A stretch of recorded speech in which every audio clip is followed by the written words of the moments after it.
Hello students. तो कैसे हैं आप लोग। आज बात करते हैं आधारभूत लेखांकन शब्द भाग 2 की।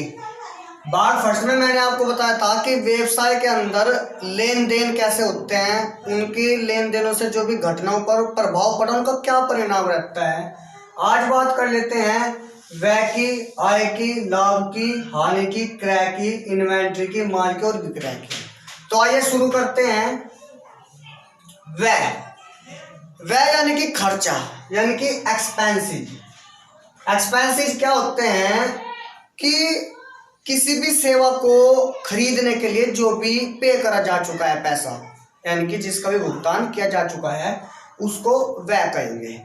व्यय चाहे संपत्ति को खरीदने पर हो, कच्चे माल को खरीदने पर हो, किसी का भुगतान करने पर हो, जो भी हो, जिसकी भी सेवा हमको चाहिए और सेवा के बदले जो भी हमने उसको पे किया है उसको खर्चा कहेंगे। खर्चा 3 प्रकार का होता है। एक तो होता है पूंजीगत, एक होता है आयगत, एक होता है स्थगित।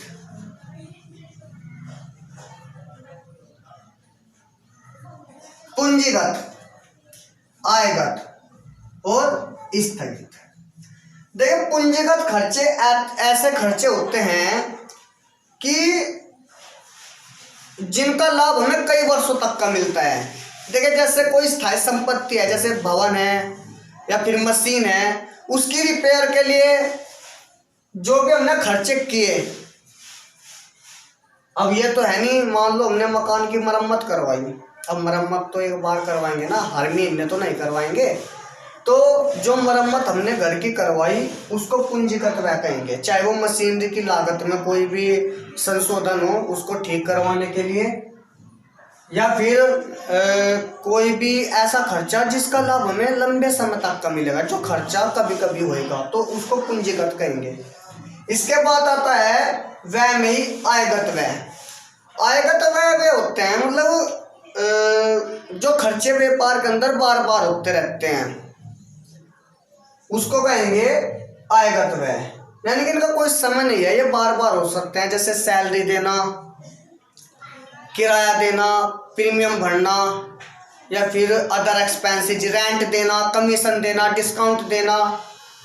एक बात होती है स्थगित व्यय की, इसको इंग्लिश में डेफर्ड एक्सपेंसेस कहते हैं। Sorry, deferred expenses. Deferred expenses क्या होते हैं कि यह ऐसे खर्चे होते हैं, कभी कभी होते हैं और कभी कभी होने पर जो खर्चे हुए उनसे संबंधित जो भी हमको लाभ यानी कि प्राप्तियां होगी वो लंबे समय तक का मिलेगी। अब लंबे समय तक का मिलेगी जैसे बीमा या फिर विज्ञापन। जैसे हमने विज्ञापन करवाया, अब विज्ञापन हर महीने थोड़े करवाएंगे, हर मंथ थोड़े करवाएंगे, विज्ञापन तो एक बार हो चुका। तो विज्ञापन पर जितना व्यय आया उस व्यय का जो भी प्रभाव यानी कि इवेंट परिणाम आया, उसका परिणाम कई वर्षों तक का हमको लाभ के रूप में मिलता रहेगा, तो उसको कहेंगे स्थगित व्यय। इसके बाद करते हैं आय। जिस तरीके से व्यापार के अंदर व्यय होते हैं इसी तरीके से आय होते हैं। वीडियो को स्किप मत कीजिएगा, वरना जो है आधारभूत लेखांकन जो भी शब्द हैं लेखांकन के अंदर वो आपकी समझ में नहीं आएंगे।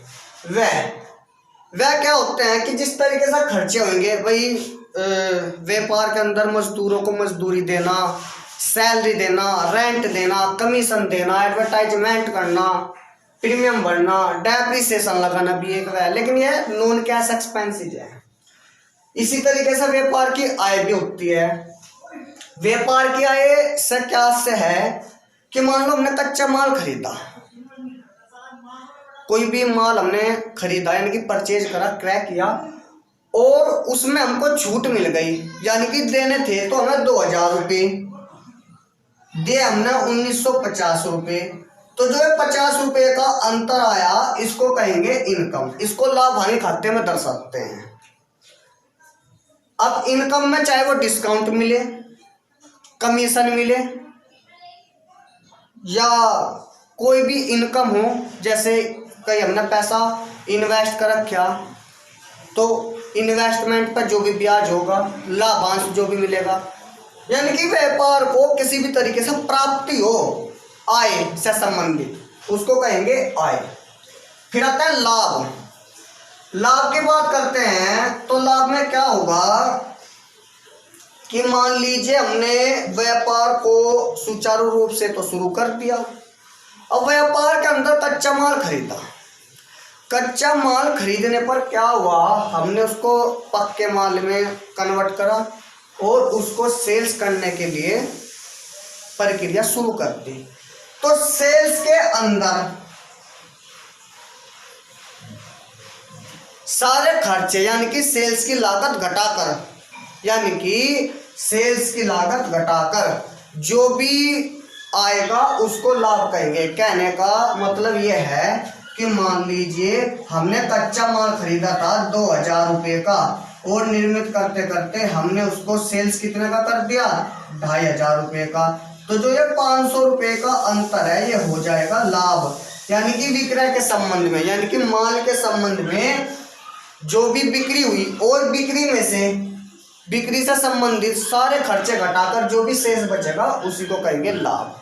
ठीक है, अब बात आते हैं इस लाभ की। अब ये लाभ तो है प्रॉफिट वाला, ये लाभ है गेन वाला। गेन यानी प्राप्तियां लाभ। देखिए क्या होता है, जब हम किसी स्थायी संपत्ति का और विनियोग होता है कि जहां पर हमने पैसा इन्वेस्ट किया हुआ है उसको सेल्स करते हैं। मान लीजिए हमने व्यापार के अंदर एक स्थायी संपत्ति खरीदी, मान लीजिए मशीन खरीदी, तो मशीन को जब भी हम सेल्स करेंगे और उसके सेल्स के संबंध में जो भी हमें लाभ होएगा, मान लीजिए हमने 50,000 रुपये की एक मशीन खरीदी और उसको सेल्स करते हैं 60,000 रुपये में, तो स्थायी संपत्ति है ना, स्थायी संपत्ति को बेचने पर या विनियोग को सेल्स करने पर जो भी हमें लाभ होएगा उसको कहेंगे गेन यानी कि लाभ। ठीक है, अब पता लग गया, ये तो होएगा माल के संबंध में, ये होएगा संपत्ति के विक्रय के संबंध में। अब बात करते हैं हानि। जिस तरीके से व्यापार के अंदर लाभ होते हैं, इन दोनों लाभ में बहुत अच्छी तरीके से डिफरेंस मैं बता चुका हूँ, एक बार और देखिए। ये तो होता है माल के संबंध में, सेल्स से संबंधित, ये होता है संपत्ति के विक्रय से संबंधित, यानी कि संपत्ति के बेचने से संबंधित जो भी लाभ हुआ। अब हानि देखिए, अभी हमने पॉइंट नंबर 3 में माल सेल्स किया था, यानी कि 2000 रुपये का था और 2500 में बेचा था, तो 500 रुपये का तो लाभ आ गया। मान लो यही माल हम 2500 में ना बेचकर कितने में सेल्स करते हैं, ये सेल्स करते हैं हम मात्र 1900 रुपये में, तो 100 रुपये की क्या हो जाएगी, हानि हो जाएगी। समझ में आ गया हानि, यानी कि जब हमारी माल की लागत ज़्यादा होगी और सेल्स होगी कम। ठीक है, यानी कि एक्सपेंसेस में से रिवेन्यू घटाकर जो भी आएगा उसको कहेंगे हानि। अब बात आ जाते हैं क्रय की। क्रय क्या होता है कि जब हम व्यापार को चलाने के लिए कोई भी माल क्रय करते हैं, कोई भी माल दूसरे से लेते हैं और इस उद्देश्य से लेते हैं कि बाद में उसको कच्चे माल से पक्के माल में जो है कन्वर्ट कर कर उसका सेल्स करेंगे।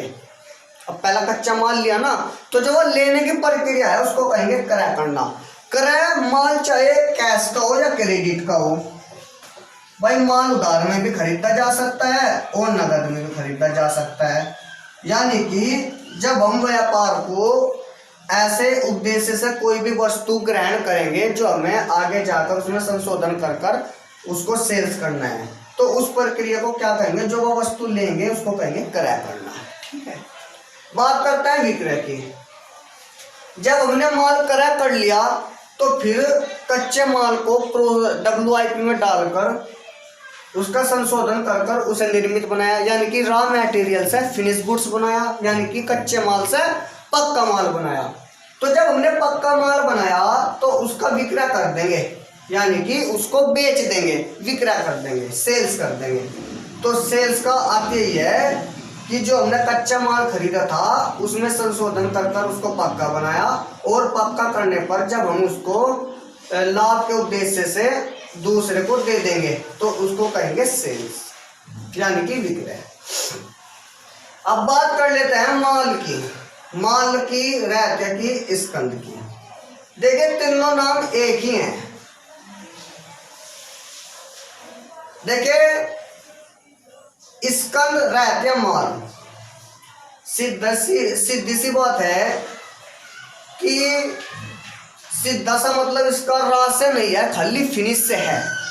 यानी कि पक्के माल को, जो फिनिश गुड्स है, कच्चे माल की बात नहीं कर रहा मैं, पक्के माल को, ओनली पक्के माल को, पक्के माल को ही हम स्कंद कहते हैं। वो देखे कैसे। देखे रॉ मटेरियल से फिनिश गुड्स हुआ और उसको हमने गोदाम में रख दिया बेचने के लिए, तो उसको हम ये नहीं कहेंगे कि वो फिनिश गुड्स है, हम क्या कहेंगे, स्टॉक कितना है। ठीक है, तो इस प्रक्रिया को कह देंगे स्टॉक। स्टॉक दो प्रकार के होते हैं, एक तो होता है ओपनिंग, एक होता है क्लोजिंग। यानी कि एक तो होता है प्रारंभिक रहतियां, एक होता है क्लोजिंग रहतियां।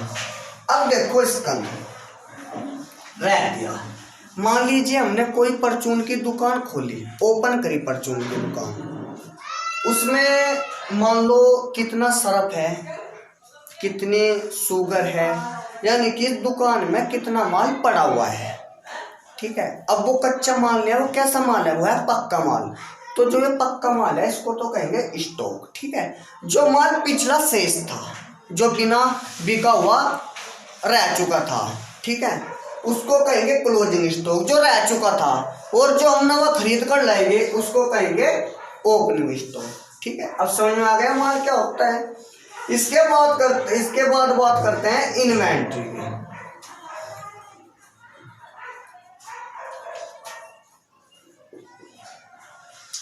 इन्वेंट्री क्या होता है कि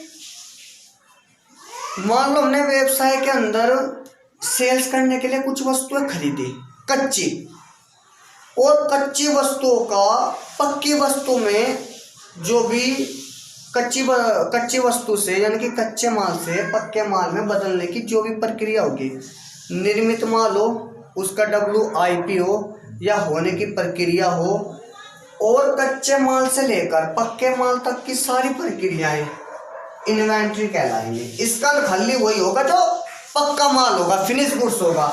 इससे संबंधित रॉ भी आ जाएगा और फिनिश भी आ जाएगा। फिनिश यहाँ पर गुड्स की बात कर रहा हूं मैं, यानी कि कच्चा माल, पक्का माल। ठीक है, और इन्वेंट्री में स्टॉक आ जाएगा, लेकिन स्टॉक के अंदर इन्वेंट्री नहीं आएगा, ये बात ध्यान रखना। ठीक है, तो आज के लिए इतना ही।